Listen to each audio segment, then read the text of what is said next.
Our ancient sacred text is Matthew chapter 18, verses 21 to 35. Matthew came up and asked Jesus, "When a sibling wrongs me, how many times must I forgive? 7 times?" "No," Jesus replied, "not 7 times. I tell you 70 times 7. And here's why. The kingdom of heaven is like a ruler who decided to settle accounts with the royal officials. When the audit was begun, one was brought in who owed tens of millions of dollars. The debtor had no way to pay. The ruler ordered this official to be sold along with family and property in payment of the debt. At this, the official bowed down in homage and said, "I beg you, your highness, be patient with me, and I will pay you back in full." Moved with pity, the ruler let the official go and wrote off the debt. Then that same official went out and met a colleague who owed the official $20. The official seemed to throttle his debtor with the demand, "Pay back what you owe me." The debtor dropped to the ground and began to plead, "Just give me time, I will pay you back in full." But the official would hear none of it, and instead had the colleague put in debtor's prison until the money was paid. When the other officials saw what happened, they were deeply grieved and went to the ruler reporting the entire incident. The ruler sent for the official and said, "You worthless wretch, I canceled your entire debt when you pleaded with me. Should you not have dealt mercifully with your colleague as I dealt with you?"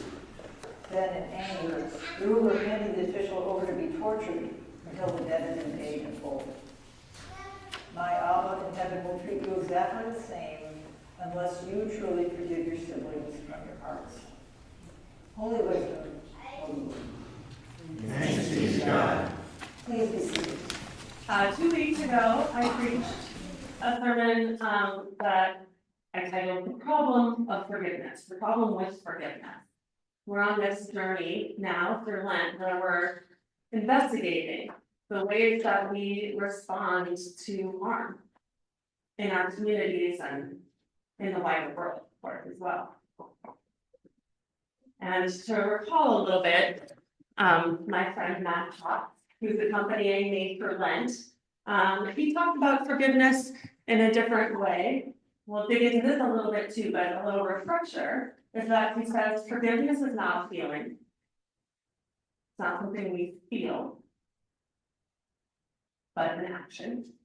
Forgiveness is not reconciliation, but nonviolence. And he says forgiveness happens inside of the context of time, by which he means we can't go back. We can't get back the things that we have lost. We'll get back to that later. Last week as well, Pastor Jules preached about the inversion. She preached about Genesis, the story of the flood, and then the rainbow. And talked about how God's self changed God's mind. That God enacted punishment on the people. And after the punishment, God looked at the destruction and said, "Never, ever again. I changed my mind, that was wrong." And set a bow in the sky as a symbol of his promise that God would never go back to punishment, to destruction again. Now, Jules also mentioned the kashet. Kashet is the word in Hebrew for bow. In the text last week in Genesis, it refers to a rainbow. In nearly every other text, it refers to a bow and arrow. And so Jules spoke really beautifully about how the bow was inverted from this to this, symbolizing that God took the arrow, or receives that there's an inversion of this justice. We'll talk more about that too, but I wanted to just sort of like make these little points along the way because I'll be referencing them a little bit too. Today, I think that both of our texts point to how this idea of forgiveness, of nonviolence, that's really, really, really sticky when we try to figure out how does this work in life, in actual life. We have our modern sacred text that points to the murder of the Emmanuel Nine in Charleston in 2015. And we have this text from the Gospel of Matthew that speaks about forgiveness, encourages us to forgive not 7, not 77, but 70 times 7 times, or, infinitely. What the writer of this text meant. But when we try to apply this, well, first of all, then, if we don't do that, then we're punished. That's a problem, but okay. We'll get there too. So it gets really sticky. We think about the Emmanuel Nine. I was reading this book, as I said 2 weeks ago, when I learned of Alex Petty's murder. The idea of forgiveness, nonviolence, not engaging with retribution or revenge. How do we scale this concept of forgiveness into our systems of law and justice? So another way we can think about today is if we're really going to problematize forgiveness, we also ought to say, well, there's a problem with punishment too. And the problem with punishment is that it doesn't restore what's lost. It's often a shorthand for the idea of punishment is an eye for an eye, a tooth for a tooth, right? But if you take my eye, and then you give me your eye in return, it doesn't restore my sight. If I take your tooth and then I say, well, here's mine, that doesn't help you bite into an apple any better. And the killer of the Emmanuel Nine was sentenced to death, but his death will not bring back the 9 lives he took.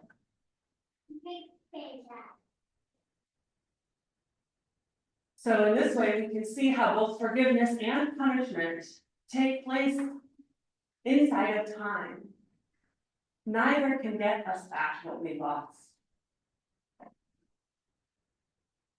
Reconciliation, too, takes place inside of time. Punishment, though, believes that somehow it has this idea of eye for an eye, tooth for a tooth. You take something from me, I take something from you. But it can't right that wrong. So I think that when we look at our ancient sacred texts today, one way of looking at it might be a way to see a community, because again, the Gospel of Matthew was written by somebody after Jesus' death, written to a community that was trying to make sense of how do we follow these ideas, these principles of forgiveness, of the rainbow, which Jules likened to the cross, right? These patterns that upend our way of thinking, that invert our systems of justice. How do we enact that over here? When it turns from concept and idea to practice. Well, one thing that I want to point to that actually the lectionary, this is a lectionary text from the people, but it's not from today. I changed it. I took out the first part because I thought, oh, let's just talk about forgiveness. But I would change it back now. But instead, I will point you to it actually begins at verse 15 instead of verse 21. And so in this, Jesus is kind of telling, he's giving instructions for how to be a community, how we can address harm when it's done in community. And he says, if your sibling should commit some wrong against you, go and point out their error, but keep it between the two of you. So Jesus is saying, let's not be passive aggressive here. If you have an issue with someone, take it directly to them. I need that lesson, great, let's move on. If they listen to you, you have won a loved one back. But if not, try again, but take one or two others with you. So that every case may stand on the word of 2 or 3 witnesses. So now Jesus is like, okay, if you can't resolve it between the 2 of you, bring in a couple of folks that you trust. And see what they say. How might they address this? If your sibling continues to refuse to listen to them and you, then refer the matter to the church. And the word used here is ecclesia, church and community. Refer the matter to the community, to your church. If he or she ignores even the community, then treat that sibling as you would a Gentile or a tax collector. And what that, I would say, a Gentile or a tax collector, if we look, even in Matthew, at the way that Jesus behaved throughout this gospel. Jesus is in close relationship with Gentiles and tax collectors. Jesus eats with them, breaks bread, is in conversation with, in relationship with. But I suggest that what might be meant by that is perhaps to not punish, but allow a relationship to come to a kind of end. Right? That maybe an intimacy is a little bit less intimate.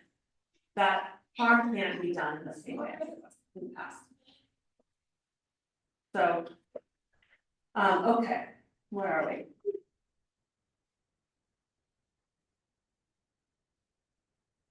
Also, I think it's important to note too that before that passage, Jesus tells the parable of the lost sheep.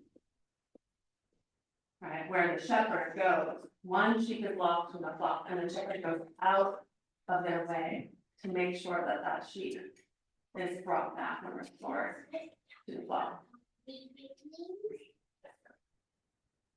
So I think that when we look at Genesis, at our text for today, at Genesis, what we're seeing, we first have these instructions for how do we be in community. And then we have this conversation about how many times do I forget infinitely? What happens then when our forgiveness doesn't result in changed action, changed behavior, with harm not ceasing? I think this is the place where the community was like, I don't know. I guess God jumped. To me, it points to how challenging this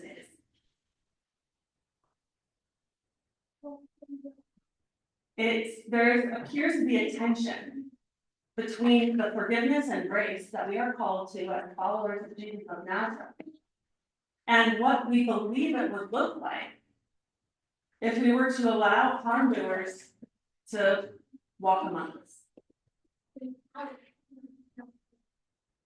And I believe that this might be because we can only imagine punishment as a response to a harm done. And it makes sense because our core sacred teachings say, well, gosh, if it just keeps happening, I guess God will punish them. Punishing is that final place. Except when we look to the rainbow, when we look to the act of solidarity on the cross, which is to say a resistance. So what if there were another way, or other ways to hold this here in community, here in relationship, here in our systems of justice or injustice? If there were another way that didn't perpetuate the cycles of revenge and retribution, but instead remembers harm, doesn't seek to erase it as punishment might, or as forgiveness might, doesn't seek to erase, but seeks to remember and asks for accountability. For all of us to continue to remember. And in that remembering, only then is an opportunity to begin again. Only then is an opportunity to begin again because we are acting with that full awareness that something has been lost that cannot be regained. Okay, so again, I'm going to go back to pots. Remember, forgiveness is not a feeling. We can offer forgiveness without feeling forgiven. Because forgiveness is unconscious. Forgiveness is not reconciliation. Reconciliation requires connection, relationship. Forgiveness doesn't require relationship. If we define forgiveness as resisting an act of revenge, of resisting retribution, of nonviolence. And forgiveness remembers and honors that losses cannot be recovered. So if we turn again to the Emmanuel 9, we can you know, layer on more and more to this idea of what forgiveness might look like in the world, or at least relationally. When we can look to the words of James Cone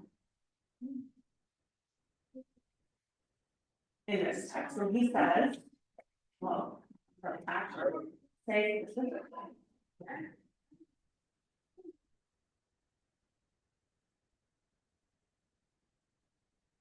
Well, I'm going to remember the moment that I first learned about the family members of the Emmanuel 9.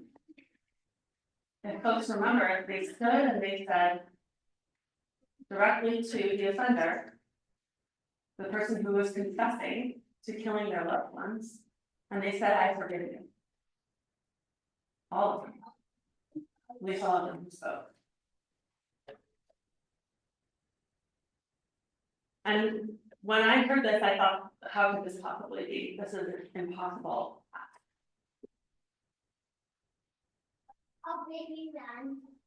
But if we imagine forgiveness as wholly lifted, alongside it, grief and rage, that forgiveness doesn't require one to feel forgiving, but to resist revenge. That's a different calculation for me. That shifts. And Cone says,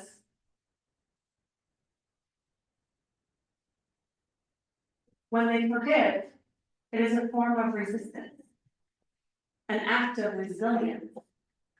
It is a not bowing down, an expression of one's humanity.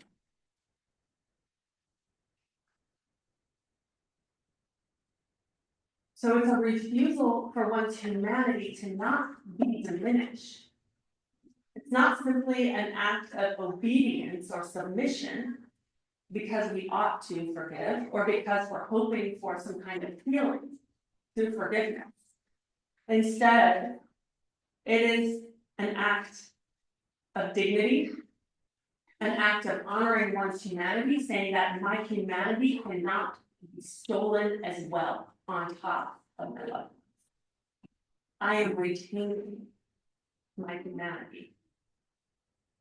It does not mean grief and rage are not also present. It does not mean they will be in relationship with the offender. It does not bring back their losses, their loved ones. It does mean that the offender's blood is not in their hands. And it does invert the bow from this to this. It turns the other cheek. It takes up the cross of resistance to empire.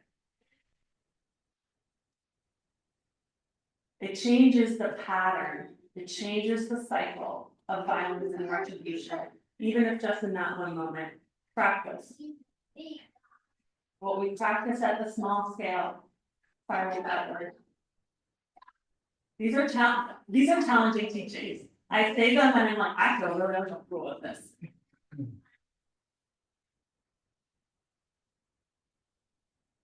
But it's a place to start. What if we start with changing our conception of forgiveness from a feeling to an action? And not even an action, but an inaction. A resistance to revenge. A commitment to nonviolence in the face of the horrors of this world.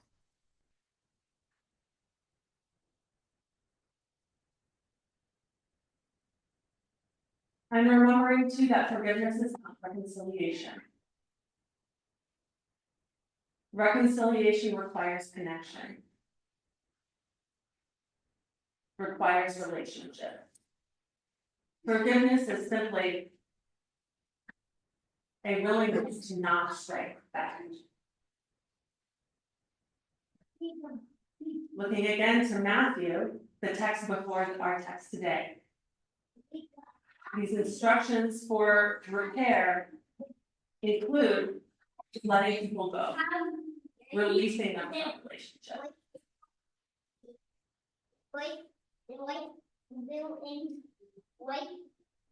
This isn't the whole story. It's not like how we set up our justice system. If justice is what love looks like in public, that core modern sacred text by Cornel West, justice is what love looks like in public. I don't know if we know yet what love looks like in public, what forgiveness looks like in public. But I do know that many among us are trying to radically imagine into what transformative justice or restorative justice might look like. And I think that forgiveness might offer us a first step, which is nonviolence.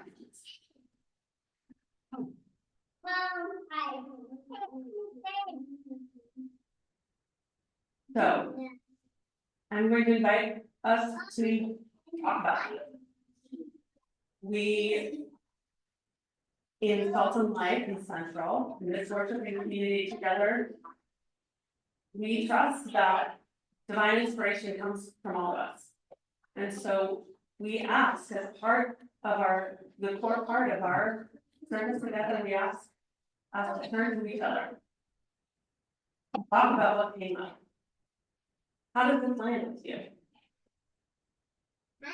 Forgiveness as nonviolent. How does that land? Forgiveness is not a feeling.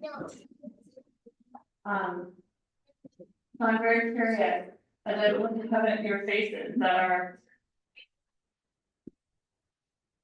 curious, disturbed, many other things. What's moving within you? So let's take 5 to 7 minutes. Of course, this is an invitation, so not a requirement. If you prefer to take some time to yourself, light a candle, get some coffee, reflect within yourself, and we'll come back in 5 to 7 minutes and share some of these reflections.